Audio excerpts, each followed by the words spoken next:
Aloha Eulalie. Aloha. Merci déjà à toi de m'accueillir chez toi pour ce road trip. Avec grand plaisir.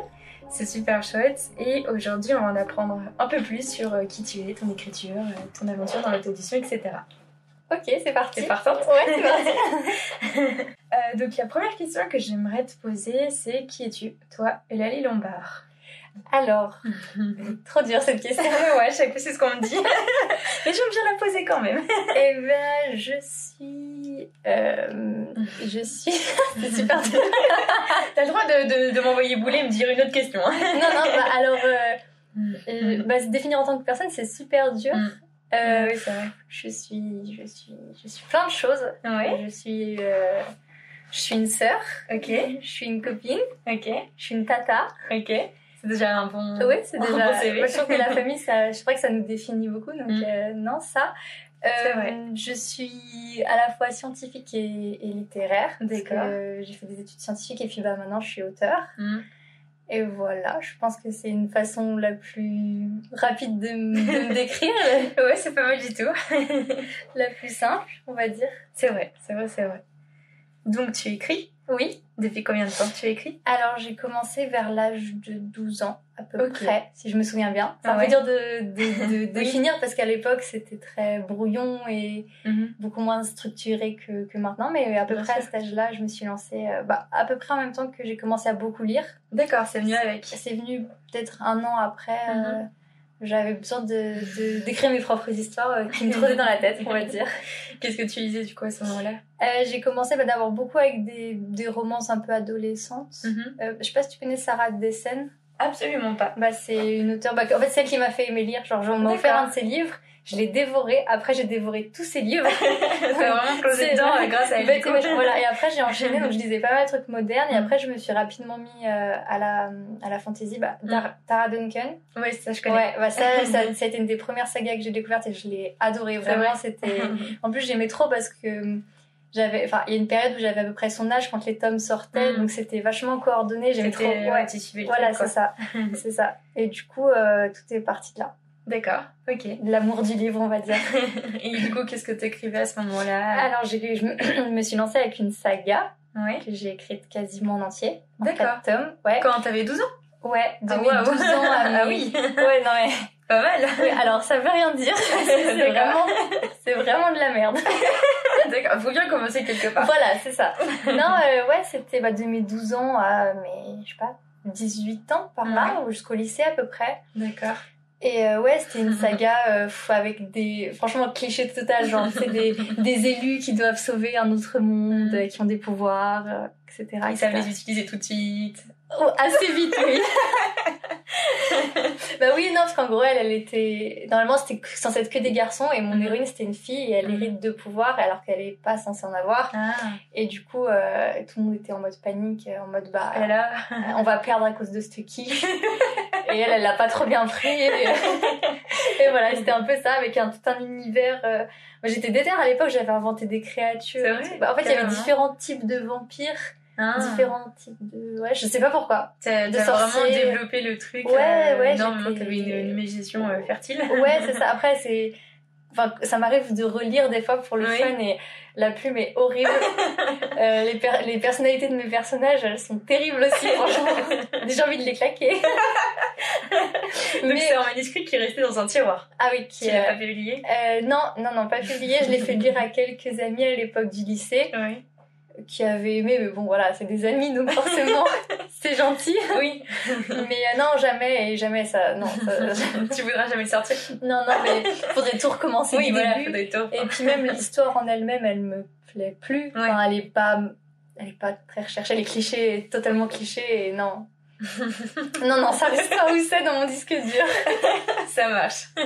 Et du coup, ensuite, comment t'es arrivée sur tes écrits d'aujourd'hui? Alors, donc ça, tu m'as dit que t'avais jusqu'à environ 18 ans. À peu près, peut-être 17 ans, la fin du lycée, on va dire. Et après, j'ai eu l'idée de droit de sang. Du coup, un jour, j'ai laissé tomber cette saga absolument génialissime que j'écrivais. Qui aurait pu être un best-seller. Franchement, le nouveau Harry Potter, quoi. Je comprends pas pourquoi j'aimais ça. Carrément. Et je me suis dit, allez, je me lance, parce que vraiment l'histoire, elle me tenait à cœur. J'avais vraiment les personnages en tête. Et je me suis dit, je vais me lancer. Et puis forcément, pour moi, c'était quelque chose de plus mature aussi parce que mon autre saga, ça commençait, l'héroïne, elle avait 13 ans, enfin à peu près mon âge. Là, je commençais une saga avec une héroïne qui en avait 17, qui était dans un univers beaucoup plus adulte. Donc c'était un projet plus adulte pour moi, vraiment. Et du coup, je me suis lancée à l'écrire, fin du lycée, il me semble. Et après, premières années de fac, d'études supérieures. Et voilà, et de fil en aiguille, j'ai écrit le très gros tome 1. Ouais. Et après, je me suis aussi lancée dans la romance historique, donc avec mon livre Pour l'amour d'un Highlander. D'accord. Et voilà, parce que j'adorais les romances historiques à l'époque, ça me faisait un bien fou, j'aimais trop m'évader avec. Et j'adore l'Écosse, vraiment c'est mon pays de cœur, j'ai voyagé là-bas, j'aime trop, donc c'est trop beau, c'est trop bien. Du coup voilà, et après je me suis lancée sur Wattpad. Oui. C'est comme ça que je me suis fait connaître en fait. J'ai une amie qui m'a poussée à t'y inscrire. Voilà, Marie, je la remercie. Celle qui fait mes couvertures maintenant. Qui sont très belles, du coup. Je les aime trop. Franchement, Marie, je lui dois beaucoup parce qu'elle m'a poussée à me mettre sur Wattpad et après, elle m'a poussée à m'auto-éditer. Donc, clairement, elle a été moteur de pas mal de trucs. C'était un peu ta mentor, finalement. Totalement. Et et du coup, j'ai mis Droit de sang et Pour l'amour d'un Highlander sur Wattpad. C'est comme ça que... déjà tu as créé ton lectorat, ta communauté. C'est ça. Puis même déjà j'ai eu des retours. Enfin, moi c'est ce qui me tenait surtout à cœur, c'était de confronter mes écrits à des lecteurs, d'avoir des retours, des remarques constructives aussi, parce qu'il y a des choses en tant qu'auteur on s'en rend pas compte. Complètement, quand on a le nez dedans. Ah oui, c'est sûr. Même moi ce que j'adore c'est quand un lecteur me donne son ressenti sur un personnage, parce que nous, en tant qu'auteur, on a notre idée fixe dessus. En plus, on sait ce que ce personnage va devenir, ce qui va lui arriver. Du coup, c'est vachement dur de prendre du recul et de se dire, qu'est-ce qui fait ressentir, quelle émotion il suscite. C'est ça le plus important pour moi, en tout cas, c'est le côté émotionnel. Et du coup, c'était trop bien pour ça. C'était vraiment, c'était une chouette expérience Wattpad pour toi. Ouais, un tremplin, carrément un tremplin. Après, ça s'est détérioré un peu au fil du temps. J'ai cru comprendre, effectivement. Je ne fréquente pas forcément cette plateforme, mais je suis des auteurs qui étaient dessus et qui, du coup, n'y sont plus. Parce que, justement, voilà, a priori, l'ambiance n'est plus aussi ouf qu'au début. Non, puis moi, là, ce qui m'avait gênée, c'est qu'en fait... donc à ce moment-là, j'avais plusieurs livres dessus. J'avais même Mira, que j'écrivais à l'époque. Donc ça, c'était en première année de master à peu près, donc bac plus 4.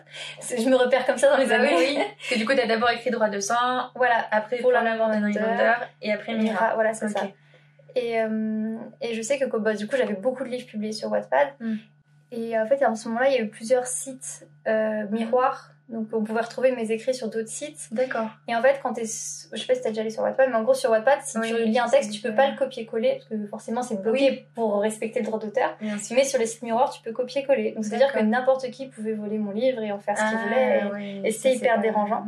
Et du coup, il y avait des techniques un peu pour éviter ça. Donc, par exemple, tu pouvais mettre tes chapitres en privé. Sauf qu'après Wattpad, et en fait, en privé, il y avait que tes abonnés qui pouvaient les lire. D'accord. Donc, il fallait que les gens s'abonnent. Sauf que Wattpad a enlevé cette option. Donc moi, quand ça a été enlevé, déjà, je me suis dit, c'est fini, j'enlève tout, parce que... parce que ça te protégeait plus vraiment. Voilà, s'ils enlevaient quelque chose qui nous permettait de protéger nos écrits, moi, ça me mettait très mal à l'aise. Et puis, j'avais pas envie... Enfin, à ce moment-là, je voulais pas forcément me lancer, je savais pas que j'en serais là aujourd'hui, mais par principe, je voulais pas que... Enfin, c'était à moi, en fait. Mais oui, c'était ton manuscrit, ton histoire, tes univers. C'est ça, donc c'était... Voilà, c'était dérangeant. Puis c'est vrai qu'aussi, l'ambiance, elle a un petit peu changé, c'était moins dans l'entraide, je pense. Il y avait c'était plus compliqué d'avoir des vrais retours, des vrais lecteurs aussi, et voilà. Je me suis dit peut-être qu'il est temps de passer l'étape d'après, du coup. Donc la publication. Voilà, c'est ça. Du coup, vas-y. Oui. Non, dis-moi. Quand t'as écrit donc Droit de sang, Pour l'amour d'un Highlander et Mira, c'était que des textes donc, que t'avais mis sur Wattpad, mais tu connaissais pas encore à ce moment-là l'autopublication. Non, pas du tout. D'accord. Je crois que j'en avais même pas entendu parler, ou très vaguement. En fait, justement, mon amie Marie qui fait mes couvertures, elle s'est lancée avant moi. D'accord. Avec son premier roman, et en fait, ça a bien marché, puis elle a été très contente, parce qu'elle est aussi sur Amazon, elle en était très contente, etc. Et du coup, elle m'a dit, essaye. Elle m'a dit, t'as rien à... C'est à ce moment-là qu'elle t'en a parlé. Voilà, c'est ça. Je savais qu'elle l'avait fait, mais après, elle m'a vraiment... montrer que c'était possible pour moi aussi, parce que ça me faisait peur en plus. À ce moment-là, j'étais encore en études. J'étais pas... Enfin, pour moi, c'était pas quelque chose d'envisageable, parce que j'avais envoyé Droit de sang Et pour l'amour d'Highlander à des maisons d'édition. D'accord, donc t'as quand même essayé cette voie classique. Ouais, bah ça faisait déjà quelques temps que j'avais envoyé. Ouais. Droit de sang surtout. Bah droit de sang c'est vite vu. Soit j'ai pas eu de réponse. D'accord. Soit j'ai eu des refus. Et je crois le dernier refus que j'ai reçu c'était 1 an et demi après l'envoi. Waouh. Ah oui. Donc j'avais le temps de mourir 3 fois minimum d'attente quoi. Ouais, c'est clair. Non voilà. Donc d'accord. Donc ouais non. Du coup je me suis dit bon bah à un moment. En fait, j'aimais bien le côté actif en mode bah je vais pas attendre que quelqu'un m'offre ma chance, je vais créer ma chance moi-même. J'ai rien à perdre. En plus, bah du coup, bah mon amie Marie qui est trop bien, qui est trop gentille, elle m'a proposé de me faire mes couvertures gratuitement comme c'était le début parce que j'avais pas du tout l'argent pour me lancer, j'étais jeune, je faisais mes études. C'était vraiment les petits premiers pas. Voilà, c'est ça, vraiment pas d'argent à investir, etc. Donc c'était compliqué même pour la correction au début. Il restait des coquilles, je me suis lancée comme ça, j'ai pu peaufiner après, trouver une bonne correctrice. Mais je me suis lancée comme ça et je regrette pas parce que ça m'a mis le pied à l'étrier et j'adore ça maintenant. Donc, Et quand ton amie Marie t'a parlé de l'auto-édition, est-ce que du coup t'avais des préjugés sur ça? Parce qu'aujourd'hui il y en a encore pas mal, même s'il y en a moins qu'à une époque. Non, parce que alors quand tu comprends comment tout fonctionne, parce qu'au début, je pense que ça semble très flou au début aux gens. Mais comme elle m'a tout expliqué ce qu'elle avait fait, comment les gens pouvaient le prendre. Après, moi, j'ai commandé aussi son livre, parce que je l'avais déjà lu, mais je le voulais en papier. Enfin, je l'avais pas encore lu, j'avais lu que le début sur Wattpad, mais je le voulais en papier. Enfin, bref. Et du coup, forcément, c'est plus concret quand tu le fais aussi, quand t'achètes un livre auto-édité. Oui, complètement. Et non, pour moi, bah, aussi, comme mon ami était auto-édité et que je connaissais la valeur de sa plume, pour moi ça me faisait pas du tout amateur en fait. Oui, parce que tu disais c'est la qualité aussi. Bah bien sûr, puis comme elle abordait ça avec professionnalisme et qu'après à force d'en voir, beaucoup de gens le faisaient de manière très professionnelle, c'est difficile d'y voir de l'amateurisme en fait. Enfin, après moi quand je me suis lancée, je me suis sentie totalement amateur et forcément au début on a l'impression de pas du tout être légitime à le faire, mais au fur et à mesure ça disparaît en fait. Je sais pas aujourd'hui tu te sens plus légitime dans ton côté indépendance. Ouais, carrément. Bah parce que c'est bien, bravo. Bah ouais, non mais c'est pas le cas de tout le monde, non, de se sentir légitime à en parler.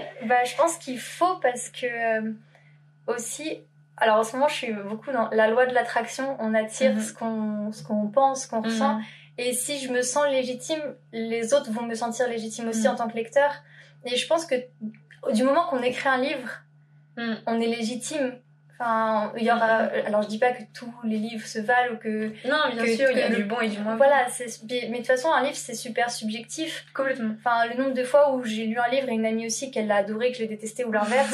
Enfin, c'est très subjectif. Le nombre. Ou pareil, des fois, je vois des super commentaires sur des livres où moi j'ai trouvé ça vraiment ennuyeux.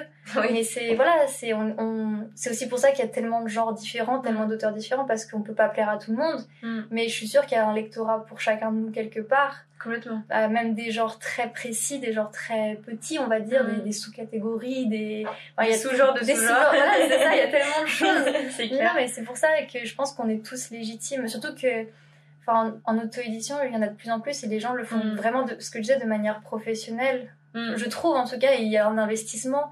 C'est les couvertures, j'en vois de moins en moins qui font amateurs. Alors que quand je me suis lancée il y a 2 ans, il y avait vraiment des choses. C'est vrai. C'était pas. Ça donnait pas envie. Oui, voilà, parce que ça faisait pas pro. Voilà, c'est ça faisait pas professionnel. Surtout que, du coup, j'ai un peu les deux regards parce que je suis quand même une lectrice aussi, je lis beaucoup. Et du coup, j'essaie des fois de regarder un livre avec mon regard de lectrice en me disant est-ce qu'il me plairait, est-ce que je l'achèterais.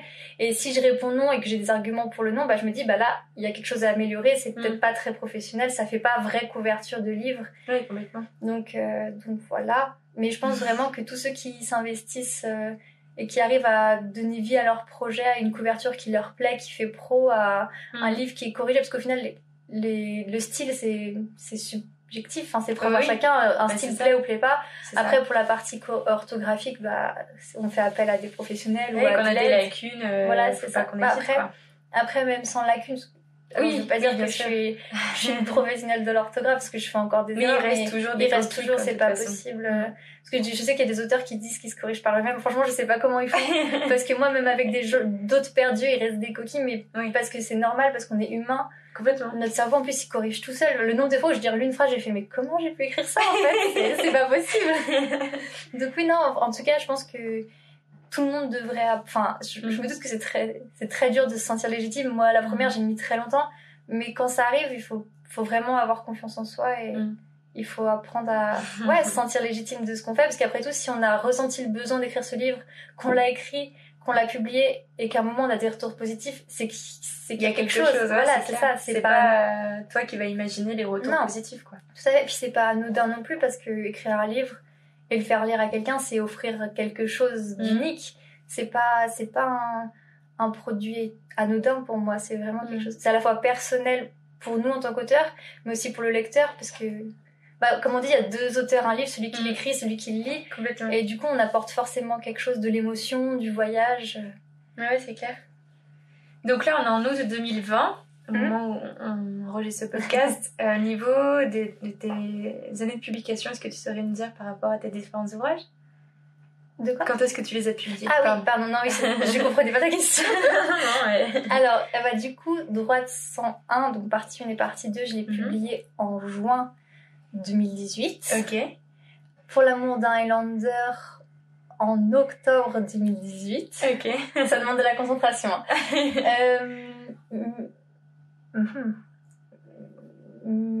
Juste un sourire, donc qui est la suite de Pour l'amour d'un Highlander. Je l'ai publié en avril 2019. D'accord. Je crois. Ou peut-être mars. Donc quelques mois après. Voilà, à peu près. Après Mira 1 en juin 2019. Mira 2 en janvier 2020. Et Droite 102 en juin 2020.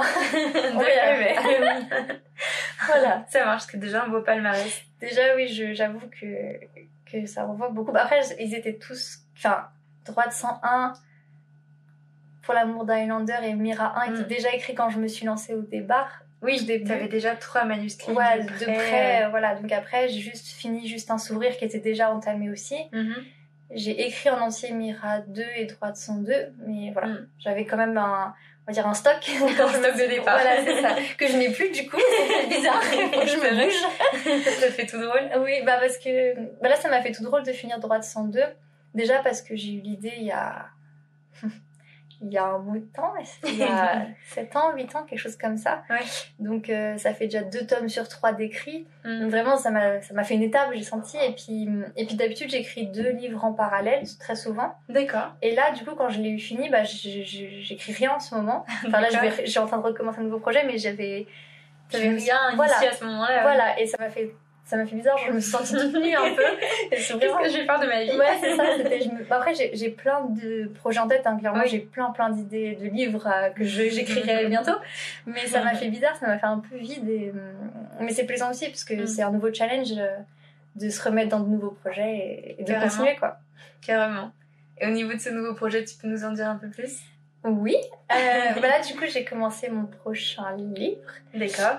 Qui s'appellera Appartenance. D'accord. Et donc un peu difficile à classer parce que c'est à la fois de la science-fiction, d'accord, du fantastique, un petit peu de la dystopie. Enfin voilà, c'est un peu de romance. Ouais, aussi.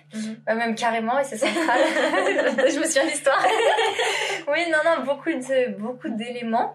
Mais c'est ça que j'aime bien aussi, c'est que c'est un peu un nouveau challenge aussi. J'aime bien, je vais me mélanger un peu parce que du coup ce sera dans un univers un peu futuriste, avec pas mal de technologies mais aussi des créatures surnaturelles. D'accord, ouais. Donc voilà, mêler un peu tout ça. Voilà, c'est ça, mais ça aura du sens. Ça a pas l'air comme ça, mais ça en aura. Mais oui, non, je voulais... Ouais, voilà, ça fait quelques temps que j'ai cette histoire qui me trotte dans la tête et c'est parti. Ouais, voilà. Non, pas mal de projets.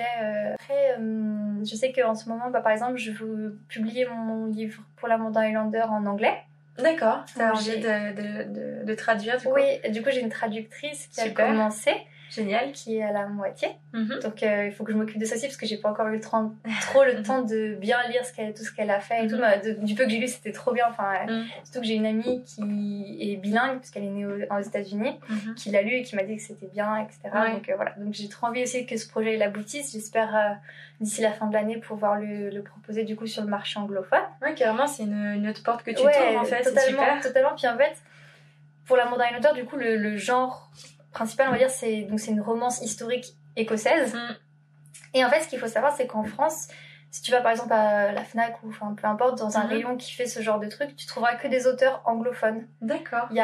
Sur ce marché-là, en fait, il n'y a pas d'auteurs français publiés en papier. Il y en a un peu en numérique par Harlequin. Mais clairement, j'en ai quasiment jamais vu papier, quoi. Et du coup, bref, c'est parce qu'en fait, c'est un genre qui marche beaucoup chez eux, beaucoup plus que chez nous. En Angleterre et aux États-Unis, vraiment, si tu vas sur Amazon.com, par exemple, en e-book, il y en a beaucoup, beaucoup plus que chez nous. Et du coup, je me dis, c'est un marché qui est encore plus étendu chez eux, donc est-ce que... C'est un créneau à prendre. Voilà, c'est un créneau. Après, est-ce que je vais m'y faire une place, je ne sais pas, hein, ça se trouve, ça va pas marcher du tout. Oui. Mais tu tentes. Voilà, c'est ça. Je me suis dit, je tente l'expérience, voir, ça peut être sympa. En plus, je me dis, c'est quand même l'histoire, les personnages parlent anglais à la base, donc je me dis ça va être cool aussi de... Carrément. C'est assez marrant de voir leur réplique en anglais. je rigole toute seule devant ma tablette. Tout est plus stylé en anglais, en fait, parce que les gens se ressemblent un peu. Tout de suite, il y a un petit charme en plus. C'est exactement ça, c'est stylé. Donc voilà, donc j'espère que que ça va le faire. Un projet, je me suis dit, allez, on tente, ça sera l'aventure de 2020.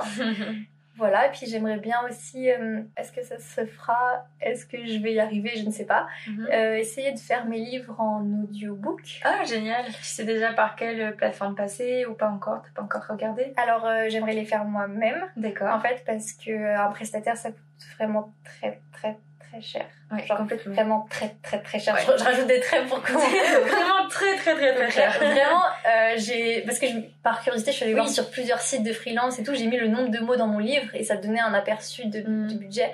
J'ai fait, est-ce que je peux vous donner un rein? Comment on fait? Comment on peut négocier le truc? Voilà, un bras, une jambe. Voilà, est-ce qu'on peut payer en organes aussi? Parce que j'ai pas d'autre option là, clairement, c'est pas possible. Donc non, je me suis dit, je vais tenter par moi-même.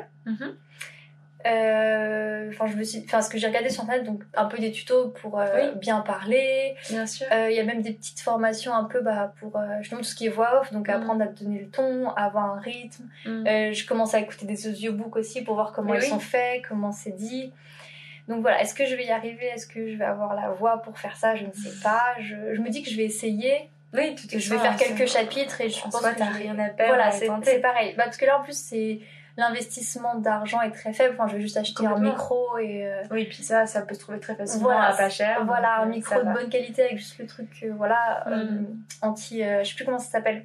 Oui, pour les bruits de cercle. Oui, voilà, en gros, c'est pour tous les bruits de bouche pour les atténuer un peu. Carrément. Donc voilà, je me dis ça, j'enregistre. En plus, il y a plein de logiciels gratuits pour toucher à l'audio, voilà, pour faire le montage, etc., pour même atténuer s'il y a des bruits de fond ou autre. Donc voilà, je me dis, il n'y a rien à perdre. Donc ce sera pas tout de suite, j'attends de déménager. Oui. Mais ce serait une nouvelle aventure. Voilà, c'est ça, pour essayer, parce que c'est un marché qui a beaucoup de demandes. Je sais je connais pas mal de gens qui aiment bien les audiobooks. Moi-même, je vais voir si j'aime bien, du coup, je vais tenter. Je me dis que c'est hyper intéressant de voir cette nouvelle manière de lire. Puis, je sais qu'il y a plein de gens qui écoutent ça en voiture, par exemple, s'ils sont des longs trajets, ce genre de choses. Donc, je trouve ça hyper cool aussi d'accompagner quelqu'un dans un moment comme ça. Voilà, donc on va tenter, puis on verra bien. Mais oui, c'est un peu un marché compliqué parce que, en fait, du coup, c'est Audible. Je sais pas, c'est oui. En fait, ça appartient à Amazon pour les livres audio, du coup. D'accord. Et par exemple, sur le marché américain, quand tu es un auteur américain, tu peux passer par le site et directement trouver des prestataires qui les fait pour toi, qui les enregistrent pour toi. Mais en France, tu peux pas parce que le site, il est pas encore accessible en fait. D'accord. Il est juste une version bêta. Oui. Du coup, les auteurs auto-édités qui ont déjà des audiobooks dessus, c'est Audible qui les a directement contactés parce que c'est des best-sellers vraiment. C'est Audible qui les a sélectionnés pour en faire des audiobooks et qui donc a fait appel à ses propres prestataires, des professionnels, etc. Du coup, toi, quand tu veux le faire toi-même, en fait, pour l'instant, je pourrais par exemple créer le fichier, mais je pourrais pas le publier parce qu'ils acceptent pas encore. Mais j'ai bon espoir qu'un jour ils le fassent. Normalement, c'est en cours, mais après, combien de temps ça prendra, je ne sais pas. Ça, on ne sait pas encore. Voilà, mais du coup, c'est vrai que c'est beaucoup moins accessible que pour les auteurs anglophones. Mais c'est un projet, je me dis que ça pourrait être super bien parce que je trouve ça trop cool de donner un nouveau format à mon histoire en fait. C'est ça, c'est un truc que je passe en plus. Complètement. Donc voilà, à voir si ça aboutit, si j'ose me lancer. J'ai un peu peur de détester ma voix aussi. C'est vrai. Je t'avoue que moi par exemple, quand je me suis lancée dans le podcast en décembre 2019, là, mes premiers montages, c'était c'est ma voix ça. Mon Dieu, désolé mon nom de fourrage. C'était mon Dieu, qu'est-ce que je vous inflige là tous les jours. Mais je te comprends totalement. Aujourd'hui, je suis plus ça quand je me réécoute. Alors, j'aime toujours pas ma voix, mais je la supporte mieux. Je vois ce que tu veux dire. Et il y a aussi que plein de gens et plein d'articles disent qu'en fait on l'entend pas de la même manière que ce que les autres l'entendent. Oui, donc pareil. je me raccroche à ça. Oui. Je peux me dire, vous l'entendez pas de manière aussi horrible que moi. Donc, ça. Oui, c'est ce que beaucoup de gens disent, c'est vrai. Parce que je sais que j'ai des amis, du coup, quand je leur ai dit ça, ils m'ont dit, je trouve que t'as une jolie voix et tout, je pense que ça peut être sympa, machin. Et à chaque fois, mais je trouve que ma voix, elle est insupportable, en fait. C'est comme, tu sais, c'était déjà arrivé de t'entendre sur des vidéos avec des amis. Tu sais, tu fais des blagues et tout, et là, j'entends ma voix, je fais, mais ça, c'est moi. Mais vous me supportez quand je vous parle, en fait. Ça. Mais vous faites comment? C'est ça. Donc, oui, non, à voir si je m'auto-supporte. Beaucoup. Non, puis même si ça rend à peu près correctement, quoi. Parce que je pense que c'est un exercice. Je sais pas, j'ai jamais fait d'enregistrement comme ça. Là, c'est mon premier podcast. Du coup, quand tu t'entendras, t'auras une première idée. Ouais, je m'écouterai pas, je pense. Ça va être terrible. Mais oui, non, je pense que l'exercice, il va être difficile, mais hyper enrichissant. Complètement. Ouais, c'est vrai que c'est une aventure totalement différente dans laquelle tu te lances finalement. Ouais, c'est ça. Affaire à suivre dans quelques mois. On te souhaite que ça marche. Enfin, j'espère d'écouter ça aussi. Quoi. Oui, je pense que je posterai peut-être des extraits comme ça. Ou même demander de l'avis aussi, parce que enfin, mes proches, c'est pareil, c'est difficile d'avoir un avis objectif. Et ça, puis aussi, je me dis par exemple, sur Instagram, si je mets un extrait, il y a beaucoup plus de gens qui en écoutent ou qui écoutent des podcasts, etc. Donc, ils peuvent me donner un avis tranché parce qu'ils ont de l'expérience dedans, enfin, qu'ils en écoutent beaucoup. Ils ont beaucoup d'écoute, donc ils ont de quoi comparer et de quoi se reposer pour dire plus c'était bien, pas bien. Plus que mon entourage. Je vois. Et est-ce que du coup tu veux bien nous parler un peu plus de ton univers à toi, de tes livres, etc. Oui. Parce qu'en fait mes livres ils ont des univers différents. Oui. Parce que du coup Droit de sang c'est de la fantaisie vraiment dans un univers totalement inventé, un peu moyenâgeux, alors que Mira c'est très moderne, etc. Donc alors, soit tu les présentes tous, si t'as le courage, ou soit tu prends ton préféré et tu nous présentes. C'est horrible, j'ose demander de choisir entre tes enfants. Non, je peux pas. C'est trop dur. Là, après, je peux les présenter un peu brièvement chacun. Carrément. Alors, dans une idée comme ça plus précise. On va faire dans l'ordre de naissance comme ça. Carrément. Comme ça, il n'y a pas de privilégiés. C'est ça, voilà. Alors, Droit de sang. Donc comme je disais, c'est dans un univers merveilleux, un peu moyenâgeux, médiéval, avec des royaumes. Donc sur un continent, différents royaumes qui sont pas en guerre, mais pas besoin d'être en guerre pour être un peu en opposition, on va dire, parce que forcément il y a toujours des complots, des manœuvres politiques, etc. Bien sûr. Et du coup, l'un de ces royaumes est dirigé par une famille qui a des pouvoirs magiques. Donc on comprendra plus tard d'où viennent ces pouvoirs, pourquoi ils sont là, etc. Et l'histoire commence... J'entends tout ton petit... je l'ai lu, alors oui. Et du coup, l'histoire commence justement avec l'histoire... avec la princesse de ce royaume qui est retrouvée parce qu'elle a des pouvoirs, elle est la seule qui peut régner grâce à cette magie, justement. Et ce sera donc son histoire à elle en tant que jeune fille puis en tant que femme parce que ça se déroule sur plusieurs années. Complètement. Et il va falloir qu'elle découvre donc cet univers qui est pas... Parce qu'elle est assez naïve du coup de tout ça et elle est d'une nature gentille et optimiste, on va dire. Justement, elle pense que les autres sont d'une nature bonne par principe alors que non. Et donc il y a tout ça, il y a aussi des complots contre elle parce qu'elle n'est pas n'importe qui. Et puis elle doit aussi comprendre donc sa magie, pourquoi, comment... Alors la magie... Je mens pas, elle est pas très présente dans le tome 1 parce qu'il met beaucoup en place, elle est beaucoup plus présente après parce qu'elle prend un sens avec le reste de l'histoire aussi. Voilà, donc c'est vraiment pour ceux qui aiment un peu tout ce qui est complot, ceux qui aiment bien aussi les personnages gris. Enfin, je sais que j'aime pas les personnages genre tout blanc, tout noir. Pour moi, c'est pas possible. C'est vraiment contrasté. Voilà, c'est contrasté parce que pour moi, personne n'est entièrement gentil ou entièrement méchant. Enfin, c'est trop manichéen, c'est trop facile. Même elle fera des choses parce que parfois t'as pas le choix, c'est la vie qui fait que donc voilà. Merci. C'est trop dur. Tu m'étonnes, en même temps faut pas trop en dire non plus. Oui voilà, c'est ça, mais tu veux que je fasse les autres aussi du coup? C'est comme tu le sens. Allez, vas-y. C'est dur. Le second alors du coup pour l'amant d'un Highlander, alors rien à voir, même si on garde un peu le côté vieillot on va dire. Donc c'est une romance en Écosse. Vu le titre en même temps, voilà. Oui, sans doute un petit peu. Voilà. En fait, j'ai voulu confronter un peu Alors, il faut que je parte du début de mon idée. J'adore la série Règne sur Mary Stuart, donc la reine d'Écosse qui a vécu en France, qui a été reine de France. Et j'ai beaucoup aimé le fait que ce qui m'a plu, c'est que elle vient d'un autre pays avec une autre culture et un peu il n'y a pas une confrontation dans son couple, mais moi j'ai voulu reprendre un peu ça. Donc, en gros, c'est une noble française qui doit être mariée et qui se retrouve mariée à un Highlander, donc on l'envoie en Écosse, donc dans un pays qu'il ne connaît pas du tout, qui n'a rien à voir en plus avec la France, qui est beaucoup plus ostentatoire, on va dire, alors que là, elle se retrouve dans un clan qui est pauvre, où il n'y a pas de fête, où elle peut pas mettre ses belles robes, elle a un petit peu un côté prétentieux, on va dire, et je voulais vraiment casser un peu sa vie, et elle se retrouve aussi face à un mari qui veut pas d'elle, qui l'a prise juste pour l'argent, parce qu'il avait besoin de sa dot. Du coup, en fait, ni l'un ni l'autre ne voulait de tout ça, mais ils n'ont pas le choix. Et du coup, voilà, il y avait déjà le côté, donc forcément, de la romance, mais je voulais aussi un côté culturel, parce que j'ai mis beaucoup de coutumes écossaises que j'adore. J'aime beaucoup aussi comment fonctionnent les clans en Écosse, parce que même si c'est des gens un peu rustres, c'était très soudé, en fait. Oui, c'était vraiment des sociétés où ils étaient tous là les uns pour les autres. Donc voilà, je voulais un peu cette dualité. Voilà. Donc vraiment, c'est pour les amoureux de l'Écosse comme moi. Non, même il y a aussi quand même des rivalités aussi, parce qu'à cette époque-là, ils n'étaient pas très gentils les uns avec les autres, on va dire. Donc voilà. Ok, super. Et enfin, Mira, qui est aussi une duologie du coup. Alors Mira, c'est parti de...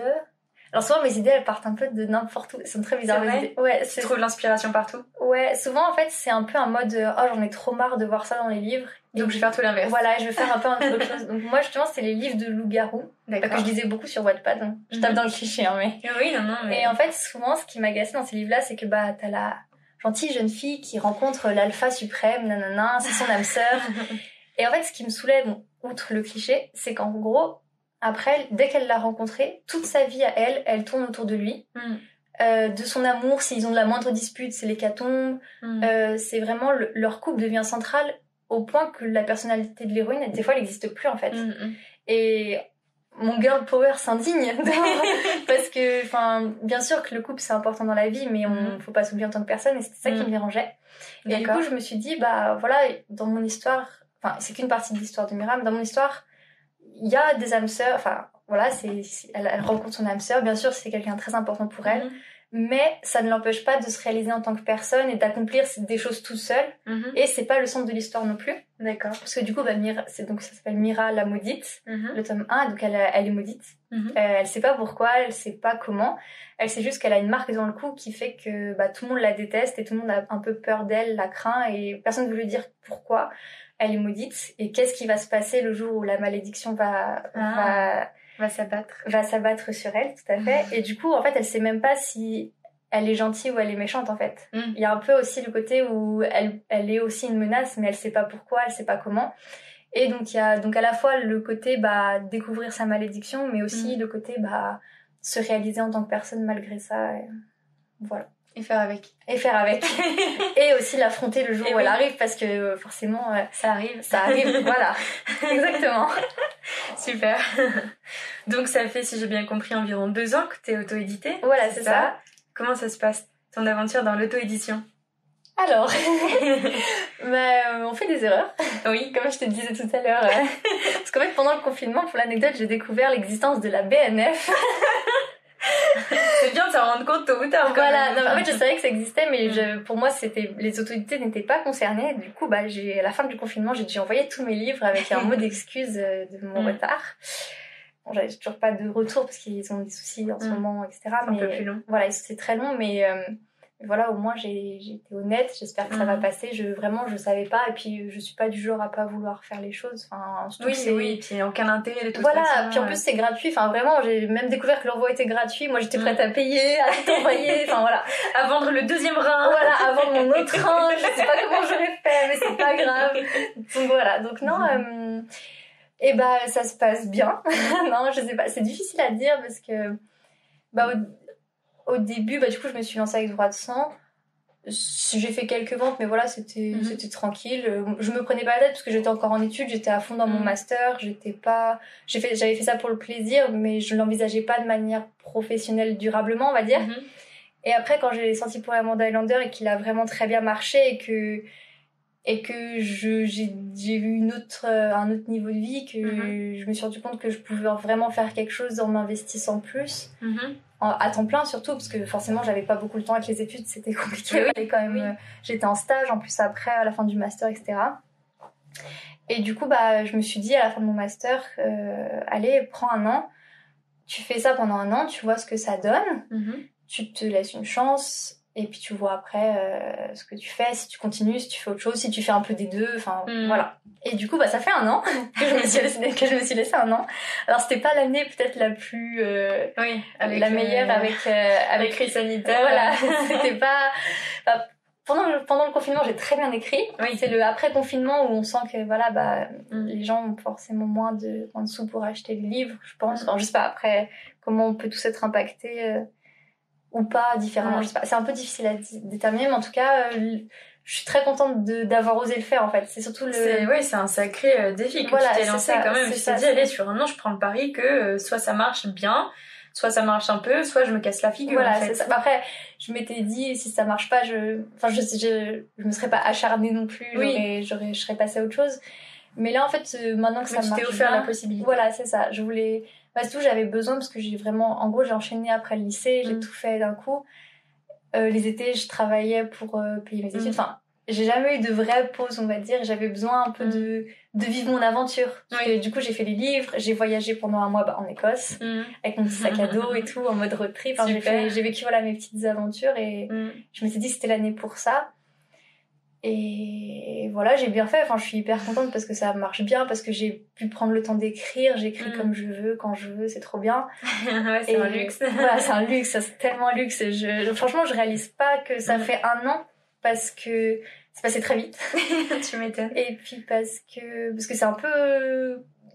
C'est un rêve en fait. Mais oui, du coup ça paraît pas du tout réel dans ma tête. Genre des fois je me lève, je fais ah ouais ok aujourd'hui il faut que j'écrive, ok allez je lis mon ordi et ouais non vraiment je suis très très chanceuse, j'en ai conscience et tant que la chance est de mon côté je compte en profiter et continuer à vivre de ma passion comme ça et le jour où ça marchera plus c'est pas grave, j'aurais vécu un super rêve pendant tout ce temps-là. C'est clair. Et donc, on s'est rencontrés au salon de l'auto-édition l'année dernière à Lyon en juin 2019. Comment tu as connu le salon? Est-ce que c'était ton premier? Est-ce que tu en as fait d'autres?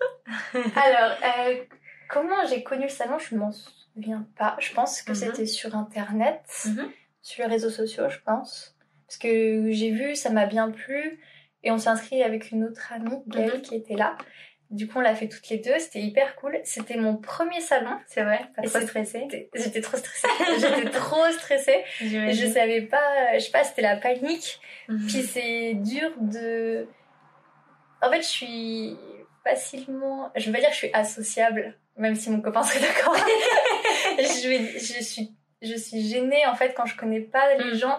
Et souvent, je sais pas trop comment me comporter. Enfin, j'ai toujours une gêne de mal faire. Mal à l'aise. Voilà, c'est ça. Je suis très gênée rapidement et là d'autant plus parce que les gens en fait passent et te regardent et toi t'es à ta table avec tes livres et je sais pas, je savais pas trop quoi faire de moi parce que mes livres étaient bien en place mais moi je fais quoi de moi, donc voilà, non c'était hyper enrichissant parce que du coup j'ai rencontré des gens, on a bien discuté, surtout d'autres auteurs parce que vraiment il y avait une super ambiance, c'est clair, puis il y a tellement de manières de s'auto-éditer ou d'envisager l'auto-édition que c'est forcément hyper enrichissant. C'est plein de parcours différents au final. Totalement. C'était trop bien pour ça. Puis même, il y a eu quelques lecteurs aussi, des gens qui se sont laissés tenter, donc ça fait plaisir. C'est clair. Donc voilà, non, j'étais hyper stressée. Je savais pas, je sais pas. Tu savais pas où te mettre, quoi. C'est ça, donc ça, même le matin, je me dis, je m'habille comment? T'as des trucs tout bêtes. Oui. T'as l'impression de jouer ta vie, en fait. Et non, voilà, pareil. Finalement, est-ce que t'étais stressée toute la journée ou c'est quand même passé? Non, c'est passé. Au début, oui, le matin. Mais après, en fait, on s'habitue parce que les heures passent et on fait notre vie, on parle avec des gens, ça détend aussi de parler avec d'autres personnes. On a fait la pause du midi, enfin voilà, ça aide de redescendre un peu en pression. Tu m'étonnes. Et donc, est-ce que tu en as fait d'autres depuis? Non, pas du tout, j'ai pas eu l'occasion. D'accord. Malheureusement. Déjà dans la région, il n'y en a pas autour de chez moi, à part celui de Lyon, donc le salon de l'auto-édition. Sinon, c'est très loin, tout ce qui est un peu, même les aliénales, c'est loin, enfin, c'est compliqué de se déplacer. Oui, complètement. Parce que, enfin, faut se déplacer soi, mais il faut déplacer aussi des livres. Et oui. Donc, niveau logistique, faut transporter voilà, tout c'est ça. C'est un peu... J'avoue que je n'ai pas trop pris le temps. J'aimerais bien en faire plus. J'ai pas fait d'autres salons, j'ai fait genre des toutes petites séances de dédicaces dans les petits Super U à côté de chez moi. C'est déjà super. Ouais, c'est chouette. C'est parce que ma belle-mère, elle travaille là-bas, du coup, elle m'a aidée. C'est elle qui a fait en sorte que je puisse faire ça, donc c'était trop cool. Puis en plus, les gens, ils aiment bien quand c'est de chez eux, parce que c'est vraiment en plus la petite ville où j'ai grandi. Quand je donne mon nom de famille, une personne sur deux sait qui je suis par ma tante, mon père, mon grand-père, enfin voilà. Donc, et puis même les gens, ils aiment bien, et je suis d'accord aider les gens du coin, quoi, faire vivre un peu les artistes locaux. Voilà, c'est ça, et ça leur fait trop plaisir de savoir que je suis du coin à chaque fois, donc c'était hyper sympa. Mais non, sinon, j'avoue que j'aimerais faire plus de salons, mais c'est compliqué. La logistique, aussi, même... parce que là, ça va, le salon d'auto-édition, c'était pas payant, mais il y a des salons, c'est payant pour avoir un stand, ce genre de choses. Donc, j'avoue que je connais pas les budgets, je me suis pas renseignée, mais je pense que c'est des choses assez conséquentes. Donc, il faut pouvoir se le permettre. Ouais, je sais que j'aimerais bien faire un jour le salon du livre de Paris. Ouais. Parce que j'ai vu qu'il y avait des collectifs d'auteurs auto-édités justement qui se mettent du coup tous ensemble pour payer un stand et après chacun tourne pour les dédicaces, se met une heure et une heure. Voilà, c'est ça. Donc ça, j'avoue que j'aimerais bien soit m'incorporer auprès de l'un d'eux s'ils sont d'accord, soit même essayer d'en faire parce que je commence à avoir un bon réseau d'auteurs auto-édités autour de moi, donc je me dis qu'il y en a pas mal qui seraient d'accord. Donc voilà. Mais bon, c'est vrai que cette année, salon du livre de Paris, ça s'est pas fait. Je devais y aller en tant que lectrice, du coup, parce que j'y vais tous les ans depuis quelques temps, j'adore. Il y a des livres partout, c'est le paradis. À chaque fois, je me dis, le jour où je meurs, je vais là-bas, en fait. C'est sûr. Je vais hanter l'endroit. Je vais hanter cet endroit, je vais prendre des livres, je vais bouquiner, enfin voilà. Donc non, c'est hyper sympa, enfin, ce que je vois toujours, enfin, je revois plein d'auteurs que je connais, que des amis, des lecteurs, enfin, c'est trop bien. Donc c'est vrai que j'aimerais beaucoup y aller aussi en tant qu'auteur un jour, si ça se fait, mais il faudrait organiser ça. Mais oui. Donc à voir pour l'année prochaine. Je sais pas s'il est trop tard. Je suis un peu... Le souci, c'est que des fois, je me prends un peu à l'arrache de tout. J'y vais un peu comme ça, du coup, je suis un peu en retard. Faudrait regarder. Mais en vrai, même, j'aimerais bien, si j'y arrivais, pourquoi pas être moteur avec d'autres auteurs. Ouais, ça pourrait être chouette. Ouais, carrément. Mais il faut que je me renseigne, ne serait-ce que le prix déjà. Parce que c'est 4 jours. C'est ça. Avec quand même un stand, donc je sais voir pas. Ce qui est possible, voilà, etc. c'est ça. Puis même, on en parlait, mais la logistique pour monter des livres, ça veut dire forcément... Parce que moi, je suis quand même à 6 heures de Paris, presque. Ouais. Donc, ça veut dire prendre une voiture avec un bon coffre. Oui. Pour mettre pas mal de livres. C'est ça. Parce que si on est pendant 4 jours... Enfin, comment estimer la quantité vendue, c'est hyper dur. Et oui, si vous êtes plusieurs, donc il y a les livres de tout le monde. Voilà, en plus. En plus, on a plusieurs. Voilà, moi, j'en ai plusieurs. Puis même, ne serait-ce que... Enfin, par principe, j'ai pas envie d'en manquer parce que s'il y a des gens qui en voudraient et qu'il y en a plus, c'est dommage. C'est trop dommage. Donc plein de choses comme ça. Plein de choses comme ça. Puis avoir une voiture décente parce que la mienne, elle survivrait pas à Chambéry-Paris. C'est sûr, elle décède bien avant. Donc voilà, c'est plein de petites choses, mais pourquoi pas, ce serait hyper, hyper sympa. Puis même, j'adorerais, parce que comme je te disais, j'ai rencontré plein d'autres auteurs auto-édités via Instagram, surtout parce qu'il y a une grosse communauté et j'adorerais les rencontrer en vrai parce que souvent on parle d'auto-édition par message parce qu'on partage des points de vue, où on débat, où on s'entraide et ce serait tellement enrichissant de les rencontrer en vrai. Je peux te le dire, oui. Oui, je me doute. C'est très chouette. Non mais oui, voilà, donc j'aimerais trop rencontrer encore plus d'auteurs auto-édités, ce serait génial. Ouais, carrément. Alors, j'aurais une question par rapport à ton rapport à l'écriture. Oula. Qu'est-ce qui te plaît et qu'est-ce qui te déplaît dans l'écriture?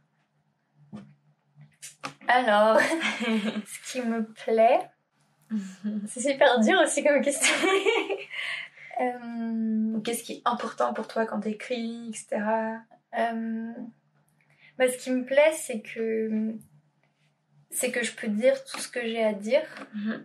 Ce qui n'est pas forcément le cas dans la vie, on va dire. Enfin, c'est très dur de s'exprimer auprès des autres, même ne serait-ce qu'à l'oral. Je sais que je suis beaucoup plus à l'aise à l'écrit. Donc, ça permet une facilité non négligeable, on va dire. Et alors, ça va mieux maintenant, mais avant, j'étais vraiment timide. D'accord. Ça m'a... lycée et après les études supérieures, j'ai combattu un peu ma timidité, ça allait mieux, mais je sais qu'à une période, c'était très dur pour moi d'imposer mon opinion. Enfin, ça dépendait du contexte, bien sûr, mais avec des gens où j'étais pas forcément à l'aise, c'était très dur. Alors maintenant, j'y arrive mieux parce que, aussi, je pense, grâce à l'écriture, parce qu'on prend confiance à force d'écrire et voilà, puis même j'adore, je sais pas, c'est un besoin vraiment, si j'écris pas pendant un certain temps, je me sens pas bien, enfin, ça me manque. C'est vraiment un besoin vital. Ouais, totalement. Bah, je sais que c'est ce que je dis souvent, parce parfois on me dit oui, mais le jour ça marchera plus, nanana. Je fais oui, bah j'arrêterai peut-être de vendre, mais j'arrêterai pas d'écrire. Oui, voilà. C'est vraiment une passion. Voilà, j'aime ça et j'aime les personnages que j'ai en moi. C'est très chouette de dire ça, mais ça fait un peu schizo. Mais les personnages que j'ai en moi, j'aime les faire exister à travers mes lignes et c'est trop, je sais pas, c'est trop bien, ça me fait du bien et puis même j'aborde des sujets qui sont importants pour moi aussi. Par exemple, dans Droit de sang, il y a le sujet du consentement qui est abordé quand même. Je peux en dire plus parce que voilà, mais j'aborde plein de sujets qui pourraient sembler modernes ou je sais pas, où on penserait pas tout de suite quand on prend le livre que ça se sera abordé, mais voilà, par exemple dans Mirage, je disais, c'est le développement personnel ou le fait de pas être écrasé par un couple, quoi, d'exister même en dehors de ça, donc c'est plein de petites choses comme ça que je trouve importantes et voilà. Après, ce qui me déplaît, c'est dur, est-ce qu'il y a des choses qui me déplaisent? Non, moi ce qui est dur pour moi, c'est que je me fais déconcentrer très facilement. C'est vrai? Bah ça dépend des périodes, des fois où justement pendant le confinement j'étais une machine, vraiment je me suis impressionnée moi-même. Des fois j'étais en dehors de mon corps et je me regardais genre waouh t'écris trop et tout, oh là là, et puis c'est retombé comme un soufflet. Et non en fait le truc c'est que des fois je me fais déconcentrer vite parce que déjà il se passe beaucoup de trucs dans ma tête tout le temps, ne serait-ce que le soir j'ai du mal à dormir parce que j'ai du mal à éteindre la tête. Ah oui. Ma tête, et du coup des fois je suis en train d'écrire, je me dis ah mince ça, et du coup je m'occupe du truc au lieu de le noter et d'y revenir plus tard, et du coup parfois je manque d'efficacité parce que je m'éparpille trop. C'est vraiment par-ci par-là, parce que j'ai trop de trucs à faire, parce qu'on dirait pas, mais en auto-édition on a tellement de choses à faire tout le temps, c'est beaucoup de boulot, hein. C'est ça, plus la vie personnelle forcément, donc bien sûr. on a toujours plein de trucs à gérer et en fait j'ai tendance à m'éparpiller. Donc de plus en plus j'essaye de compartimenter et aussi de faire une tâche par une tâche. Donc c'est tout bête, mais par exemple la création de contenu sur les réseaux sociaux, c'est hyper chronophage. C'est dur aussi parce qu'il faut toujours trouver quelque chose à dire, quelque chose à apporter. Instagram, il faut des photos, donc ça prend du temps et j'ai envie de faire les choses bien parce que je trouve ça important, puis j'adore communiquer avec mes lecteurs, même avec d'autres auteurs, enfin voilà, c'est quelque chose d'hyper sympa, mais ça prend du temps. Et oui. Et par exemple, du coup, j'essaye de me faire des plages où je fais que de la création de contenu, où je programme par exemple toutes mes publications Instagram, et comme ça, après, ça me fait gagner du temps sur les 2-3 semaines après, j'ai plus à m'occuper de ça, et ça, c'est fait. Donc j'essaye de faire vachement de trucs comme ça, mais c'est pas facile aussi, parce qu'il faut, du coup, il faut un peu se faire un planning, voilà, telle matinée, je fais ça, telle autre matinée, je fais mon administratif, ma fiscalité, bien chiant qu'on déteste, mais qu'on n'a pas de joie. La joie, la bonne humeur, tout ça. Non, et voilà, ou même les publicités, parce que franchement, le marketing, je trouve que c'est le nerf de la guerre. Pour moi, c'est le plus dur en tout cas, parce que ça prend du temps. Faire des pubs, c'est difficile, parce que quand on n'y connaît rien, comme moi, c'est dur de cibler, c'est dur d'avoir les bons mots. Même si on est écrivain, on n'apprend pas, on apprend à raconter une histoire, on n'apprend pas à vendre, c'est pas la même chose. Complètement. Donc, pour toi, c'est un vrai obstacle dans l'auto-édition, c'est une des choses les plus dures pour moi, parce que vraiment puis même en fait, des fois on fait plein de trucs et on voit aucun résultat, et d'autres fois on fait rien et on a plein de ventes, et du coup je suis là, je me dis mais qu'ai-je fait ou que n'ai-je pas fait, que s'est-il passé? En fait c'est hyper dur à quantifier. Du coup c'est ça qui m'agace un peu, on va dire, parce que si, je sais pas, par exemple, si maintenant je fais une publication Instagram que je trouve bien, de qualité, etc., et que j'ai des ventes juste après, je me dis, super, elle a marché, mon travail a payé, c'est génial. Mais si j'en fais une très bien, que je trouve bien, parce qu'encore une fois, c'est mon point de vue, mais c'est dur de savoir ce que le lecteur attend que ça, et que j'ai pas de vente après, soit je me dis qu'elle a pas marché, soit je me dis qu'il y a pas les bonnes personnes qui l'ont lu, soit juste que, c'était pas le bon moment. Enfin, c'est hyper dur de savoir pourquoi, je trouve. J'essaye de me former dans tout ça, mais ça reste très, très difficile. Et puis, les publicités Amazon, c'est dur à mettre toutes les enchères, etc. C'est tellement compliqué. Je sais que j'y comprends rien. Là, j'ai enfin réussi à faire une pub qui marche à peu près, mais bon, c'est pareil, c'est de l'investissement d'argent, et le but, c'est d'avoir un retour sur investissement, mais il n'y a pas tant que ça, donc est-ce que ça vaut le coup? Voilà, après, c'est des calculs aussi, c'est beaucoup de prise de tête. Pour moi, c'est ce qui prend le plus la tête, parce que l'écriture en elle-même est écrire, c'est ce que c'est simple pour moi, c'est ce que j'aime faire, c'est ce que je fais naturellement, mais le marketing, c'est beaucoup moins naturel. Et voilà. Mais du coup aussi, je veux pas que le but, c'est que ça reste quand même quelque chose de sympa.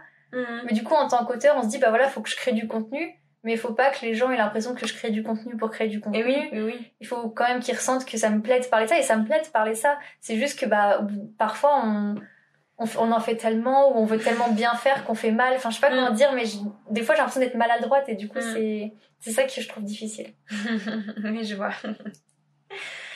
On va arriver sur la fin du podcast. Ok. J'ai quelques dernières questions à te poser. Tu en fais ce que tu veux de ces questions. Tu y réponds pas. Enfin, voilà, comme depuis le début.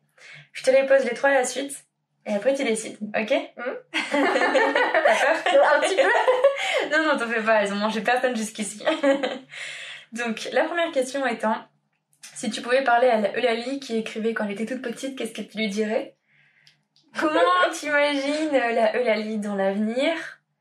Et enfin, si un auteur ou une autrice vient te voir qui n'est pas encore publié mais souhaite le faire et te demande conseil, que lui dirais-tu? Oula. Faut que je réponde une par une du coup. Voilà, après t'es pas obligée, donc c'est toi qui vois. Et dans le sens que tu veux. Ok, alors à la petite Eulalie, je lui dirais continue.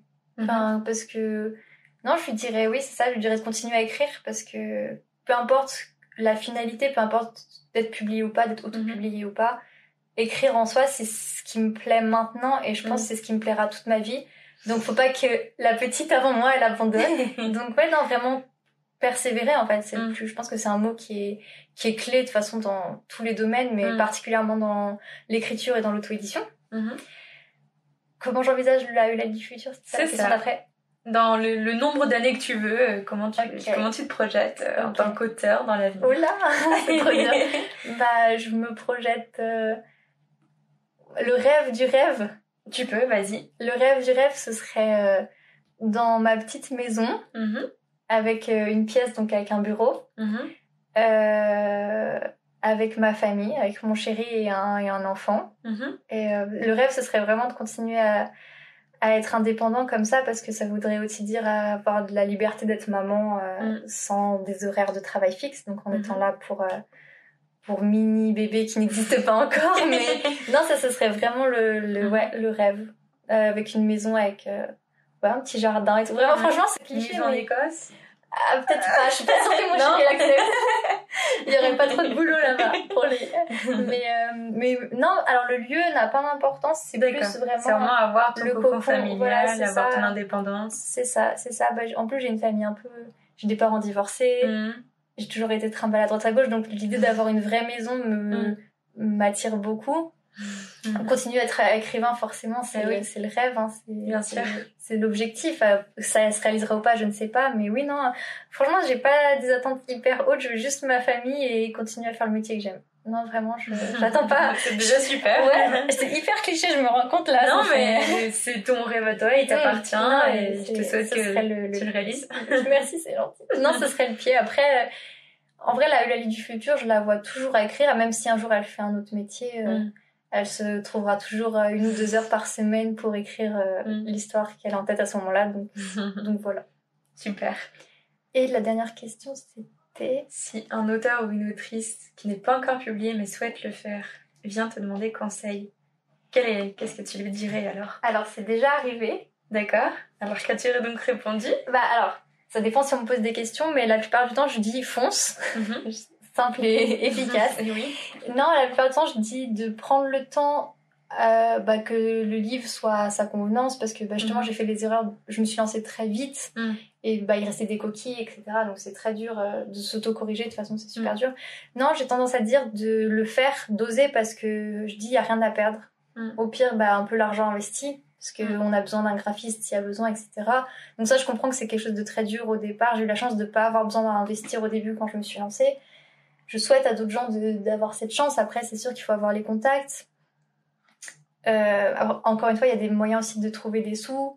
Par exemple, les Ulule, je vois qu'il y a beaucoup d'auteurs qui font ça. Je trouve ça génial qu'il y ait des gens qui participent. Si ça peut les aider à trouver un illustrateur, ce genre de choses, c'est vraiment trop bien.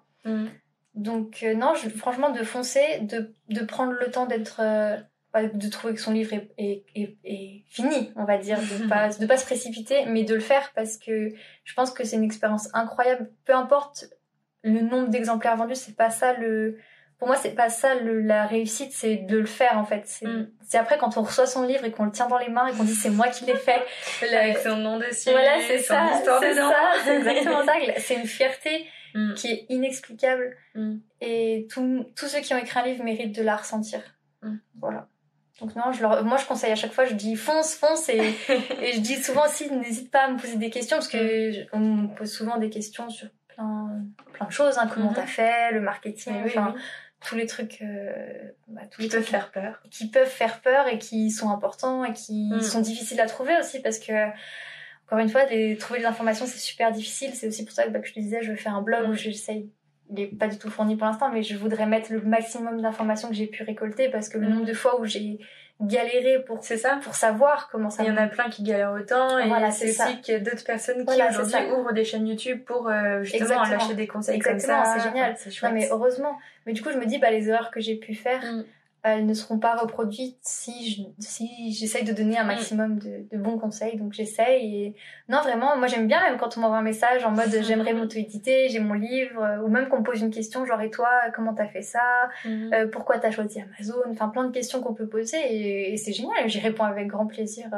J'ai tendance à trop encore, même des fois je pense que les gens doivent se dire elle est cinglée celle-là parce que je dis fonce et tout, genre je suis hyper motivée pour les autres en fait, mais c'est parce que j'ai tellement aimé et ça m'a tellement apporté même en tant que personne que je peux qu'encourager les gens. Je me dis si en toi t'as la flamme de l'écriture et que t'as écrit ton livre et que tu sens que tu peux le montrer à d'autres parce qu'il y a des gens qui veulent pas le faire lire, c'est hyper personnel, ça y a pas de souci, mais si tu sens que t'as besoin de le faire lire et que tu sens que t'as les épaules pour t'auto-éditer parce qu'il y a des gens qui veulent surtout pas s'auto-éditer parce qu'ils veulent une maison d'édition pour des raisons qui les regardent, chacun, tout le monde est différent aussi, faut se sentir prêt à s'auto-éditer, c'est pas anodin.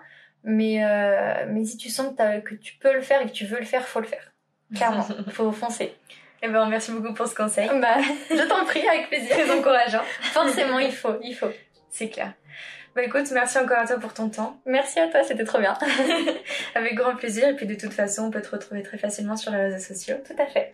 Donc encore merci et puis on se dit à une prochaine alors. À bientôt. Salut.